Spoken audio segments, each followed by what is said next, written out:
Morning దాదాపు 3 గంటలకి టైంలో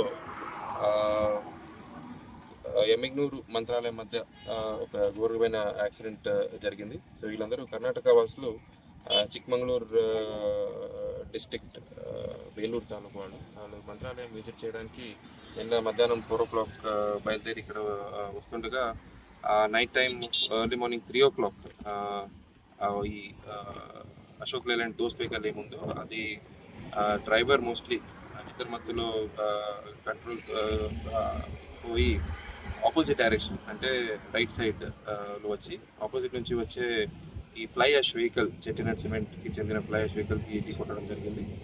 దీంట్లో దురదృష్టవశాత్తు 8 మంది చనిపోయారు. మిగతా ఇంజూర్డ్ అందరినీ ఎమ్మిగ్నూర్కి, కర్నూలుకి షిఫ్ట్ చేయడం జరిగింది. వాళ్ళందరిది ట్రీట్మెంట్ మనగా చేసుకోవాలని డాక్టర్స్కి చెప్పడం కూడా జరిగిందండి. Thank you.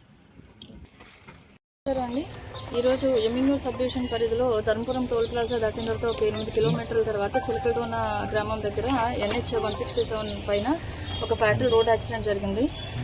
బీదర్ నుంచి తుమ్కూరు వెళ్తున్న ఒక ఫ్లై యాష్ వెహికల్ ని ఆపోజిట్ డైరెక్షన్ లో టువర్డ్స్ మంత్రాలయం వెళ్తున్న ఒక అశోక్ లేలాండ్ దోస్త్ వెహికల్ వచ్చి హిట్ ఇవ్వడం జరిగింది. దాంట్లో 8 మంది చనిపోయారు. చనిపోయిన వారిలో 5 మహిళలు, ఒక 3 సంవత్సరాల పాప, 2 మేల్ పర్సన్స్ ఉన్నారు. ఇంకొక 7 కర్నూలు రిఫర్ చేయడం జరిగింది. 4 వ్యక్తులు ఎమ్మిగ్నూర్ హాస్పిటల్లో ట్రీట్మెంట్లో ఉన్నారు. ఒక వ్యక్తి బాగానే ఉన్నారు. సో దీనికి సంబంధించి ఫర్దర్ డీటెయిల్స్ అన్నవి తర్వాత ఇన్వెస్టిగేషన్లో తెలుస్తాయి.